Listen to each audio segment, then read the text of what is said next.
Welcome to the New School of Marketing podcast, the place for smart, simple strategies that will amplify your business results.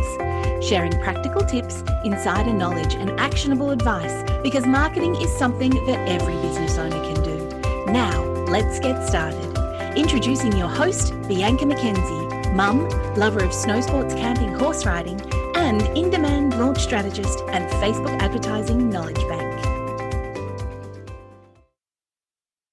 Welcome to the New School of Marketing podcast. I'm Bianca McKenzie, and this is the place where we break down marketing strategies that actually work without the overwhelm. Before we dive into this episode, I want to acknowledge the traditional owners of the land I live and work on, the Palawa people of Lutruwita. I pay my respects to elders past and present and acknowledge the deep connection they have to this land, culture, and community. Let's dive in and make marketing work for you. If you've ever launched a course to crickets, even though you have an engaged audience, or if people constantly tell you that they love your content, but they never actually enroll when you open the cart, or if you're confused about why your free content gets amazing engagement, but your paid course gets ignored, then this episode is going to explain exactly what's going wrong and how to fix it. Today, we're going to talk about the disconnect between content engagement and course sales, because it's frustrating, and here's the truth. Loving your free content doesn't automatically translate to buying your paid course. There's a gap, and if you don't understand how to bridge it, you'll keep getting likes and comments, but zero enrollments. Let me describe what this looks like, because I see it constantly with course creators. You've been creating valuable content for months or even years. Your engagement is solid. People comment, they save your posts, they tell you how helpful you are. You've built what feels like a loyal audience. Then you launch your course. You promote it, you share the benefits, you explain the transformation, and 3 people buy. Maybe 5 if you're lucky. Not the, 50 or 100 that you were hoping for. You're devastated. You think, but they love my free content. Why won't they buy my course? Here's the very hard, uncomfortable truth. People who consume your free content are not the same people who buy your courses. There's overlap, but it's smaller than you think. And if you don't understand why, you'll keep making the same mistake. And reason number 1 is that you've trained them to expect everything for free. And this is the biggest one. You've been giving away so much valuable content for so long that your audience has been trained to wait for the free version. Every framework, every strategy, every, step-by-step process, you've taught it all in your free content. Your course is just the organized, comprehensive version of what you've already given away. So when you launch your course, your audience thinks, why would I pay for this when I can just, scroll through their free content? And here's how to fix it. Change what you give away for free. Your free content should identify problems. It should explain concepts and preview your methodology, but not provide the complete implementation. Give them the what and give them the why for free, and charge for the how and for the accountability. So, for example, your free content would be like, the 5 stages of launching a course successfully. And then you put in the 5 stages. Your paid course would be the complete implementation of each stage with templates and timelines and troubleshooting and support. Your free content should basically create desire for the paid course, not replace it. Reason number 2 is there's no bridge from content consumer to course buyer. Most course creators treat free content and paid courses as, completely separate entities. There's often no intentional journey from one to the other. So you post helpful tips on Instagram. Occasionally you mention that you have a course, but there's no real system for moving someone from casual follower to email subscriber to course buyer. People consume your content and they think, that's nice, and they scroll on. They never really enter your sales ecosystem. And here's how you can fix it. Create an intentional bridge. So you've got your free content, your lead magnet, your email nurture sequence, and your course offer. Your content should regularly mention your lead magnet. Your lead magnet should relate directly to your course topic. And your email sequence should warm people up to the idea of investing in the solution. So an example of this is an Instagram post about email marketing mistakes. And your call to action is to download your email marketing audit checklist. And then your 5 email sequence should be teaching email basics. And then you have an invitation to the comprehensive email marketing course. So every step intentionally leads to the next. Reason number 3 is that you haven't created urgency or desire. Your audience might know that your course exists. They might even think, I should do that someday. But there's no compelling reason to buy it right now instead of later. So your course is always available. There's no deadline, no bonus, no reason to act today versus, 6 months from now. Your content helps people feel better about their problem without creating urgency to solve it. Here's how to fix it. Create real urgency. Limited enrollment periods, early bird pricing that expires, founding member bonuses, or maybe cohort-based delivery that starts on a specific date. Use your content to create dissatisfaction with the status quo, literally make them kind of go, oh my God, I'm so over it. And help people realize that staying stuck is costing them more than solving the problem would. So an example is, instead of saying email marketing is important for your business, say something like, if you're relying only on social media, you're one algorithm change away from losing your entire audience. Here's what happened to 3 businesses that I know. Make the problem feel urgent and then position your course as the solution. Reason number 4 is your course doesn't solve the problem they actually have. So sometimes the disconnect is simpler. Your audience love your content because it's interesting, but your course doesn't solve a problem that they don't have or they aren't willing to pay for that to be solved. And here's what it looks like.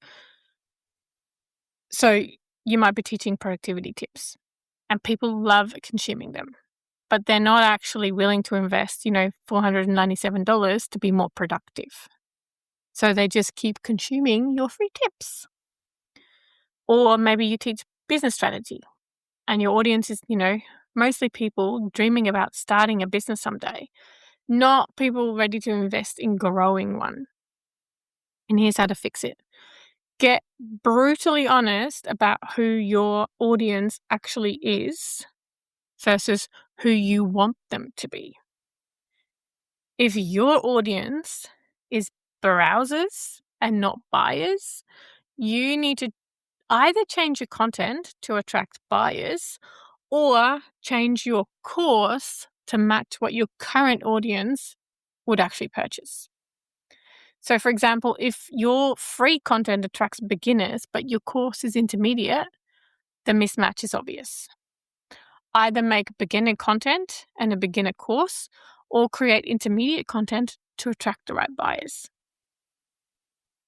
Reason number 5 is that the price doesn't match the perceived value.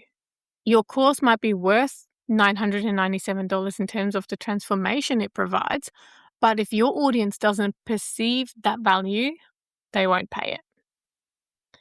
So your free content is basically tips and inspirational stories. And your course content is comprehensive and transformational. But your audience only sees you as, the person who shares nice tips, not the expert who can transform my business. So the leap from free to $997 is too big without the perceived value to justify it. So how do you fix it? Use your content to build authority and demonstrate the depth of your expertise. Share your frameworks, methodologies, and results that position you as an expert, not just, a helpful tipster. Price your course based on the value of the transformation, but make sure that your content has demonstrated that you can actually deliver that transformation.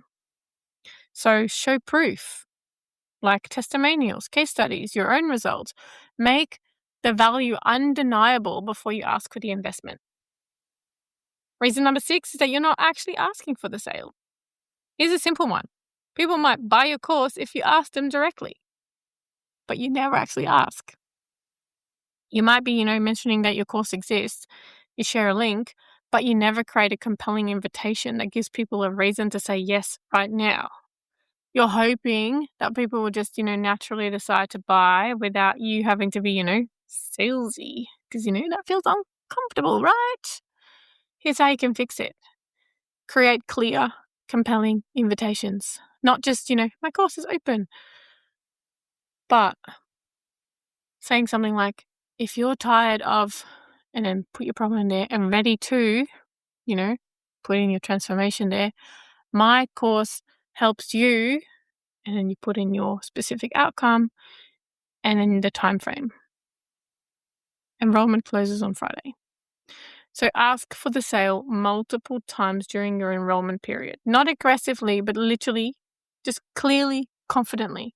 Just, if you're tired of this and ready to blah, my course helps you do this in 90 days. Literally, just open it up. Most people need to see an offer 7 to 10 times before they buy. So if you only mention it once, you're leaving money on the table. Reason number 7 is that your launch strategy is wrong. Some course creators use the, build it and they will come kind of approach. So you create a course, you put up a sales page, and you expect people to find it and buy it. And other people, they launch once, they get disappointing results and they never try again. Here's how you fix it. You need to understand that launching a course is a skill that improves with practice. Your first launch will probably underperform. That's normal. You refine and you launch again. You can use a proven launch structure or learn launching from someone. And it kind of goes like this, you use pre-launch content that warms up the audience. You have a launch event. It could be like a webinar, a challenge, an email series, whatever. Then you have an open cart period with a clear deadline. And then you have a post-launch follow-up. Test different approaches. Maybe webinars work better for you than challenges. Maybe email works better than social media.